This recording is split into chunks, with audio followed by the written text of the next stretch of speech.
Let's go! The college football playoff is here, and in the matchup of 2 versus 3, an old adage will be put to the test.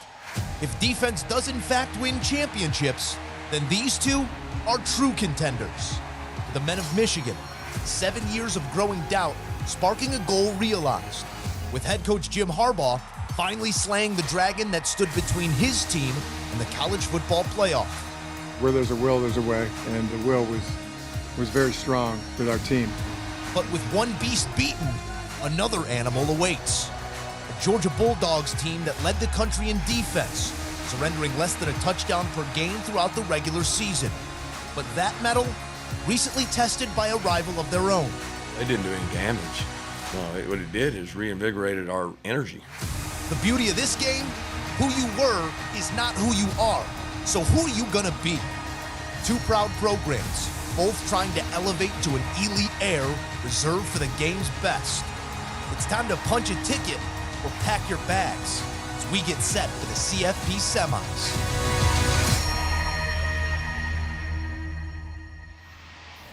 We are getting you ready for the Orange Bowl. We got Dennis Dodd, Josh Pate. I am so sorry, guys. We had to pull you off the beach. Finally send you to work there outside Hard Rock Stadium in Miami Gardens. We're going to go over the Orange Bowl. Get you ready for this. I know, Dennis, you had a great tan going on. You really did. Let's start with a storyline for Georgia that each of you are watching. Dennis, we'll start with you. Georgia still has to win 2 games. Michigan's just happy to be here.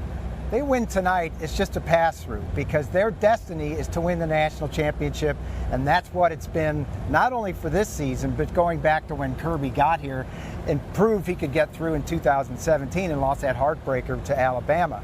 So they win this, they get through to, we would suppose, Alabama, then they're playing for it all. So this is kind of a speed bump. If they win the game, it's a significant speed bump, but it's bigger than tonight. They've got to win twice, and to do that, they've got to make sure that Alabama doesn't beat them twice. I'm really interested. I'm sure you've done a lot of radio. I've done a lot of radio this week. And every time we're talking about Georgia, someone says, well, Josh, what do you think about the quarterback position? Is Stetson Bennett good enough to win a national championship?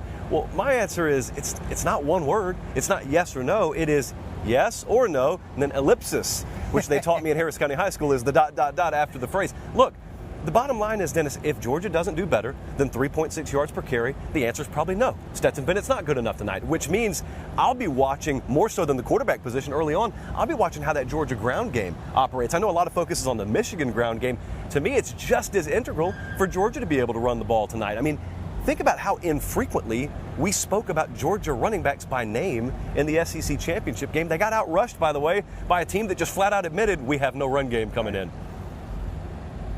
All right, let's talk about Michigan here and a storyline you're watching for them. Dennis, I mean, you said Michigan's just happy to be here. So what else are you looking at when it comes to the Wolverines? Well, dovetailing off that, I think Michigan has to run the ball and maybe even win the rushing battle to win this game. This is a low-key situation here. How many people know that Michigan, according to the people at the Joe Moore Award, has the best offensive line in the country? I was talking to the Michigan broadcast crew this morning at breakfast, and he said there's maybe one guy on that line that's draftable. I mean, the guys will sign deals, but it's not like you're seeing 3 or 4 guys who are going to go in the first 2 rounds. This is a sum of its parts.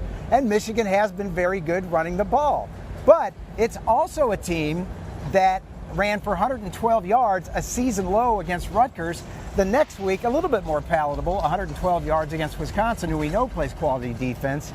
But it can be up and down. So if they're determined to run the ball, if Hassan Haskins has a big game, if Blake Corum is spotted and hits big plays, they'll be fine. But it would behoove them to run the ball effectively against Georgia to loosen things up. Yeah, let's just play pretend for a second. So let's pretend this game's already started.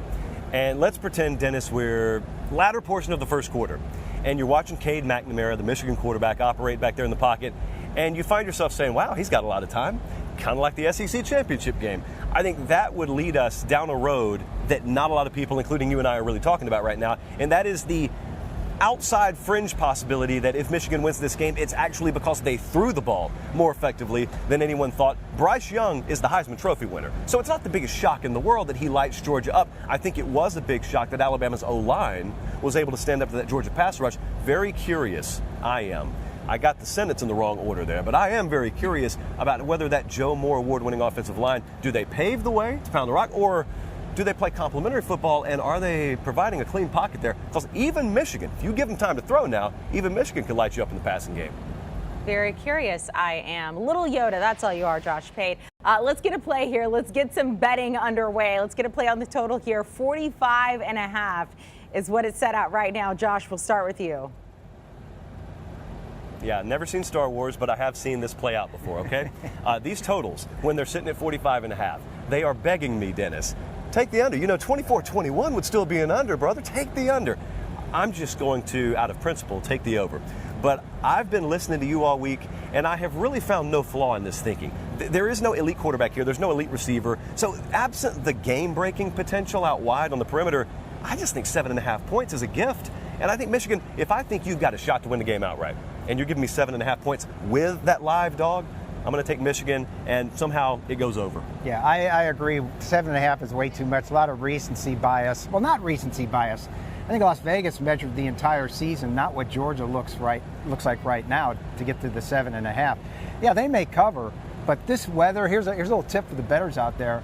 This is Columbia, South Carolina in September. This is Tuscaloosa in September. It's 84, 86 degrees. It's going to be sweat pouring off these guys. Fourth quarter, these guys are going to be tired. It's like a 23-20 game. It's going to be inside the number, and it's going to be the under. I would almost guarantee it. Yeah, and humidity right now, 71%, as I'm sure you guys are feeling it out there. The total's interesting, but not as interesting as play against the spread here. When it comes to both of you, Georgia favored by 7.5. Dennis, we'll start with you. Yeah, as I just said, I think Michigan gets within the number, because I think both teams are going to run the ball about 50 times. I mean, there's another number nobody has, 100.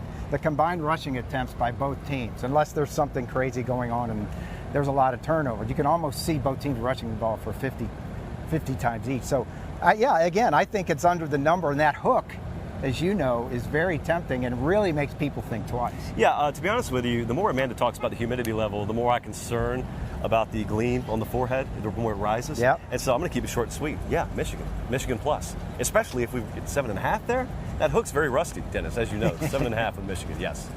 You guys look great out there. I know we're going to talk to you a lot today as you get ready for the game. They're the Orange Bowl in Miami Gardens. Josh, Dennis, thank you so much. So jealous you guys are out there. They were on the beach all day yesterday. They did not want to get off the beach. We had to make them do some work. By the way, our good friend Josh Pate, check out his show, Late Kick with Josh Pate. It is Tuesdays, Thursdays, and Sundays at 8 p.m. You can watch it live on YouTube and Facebook.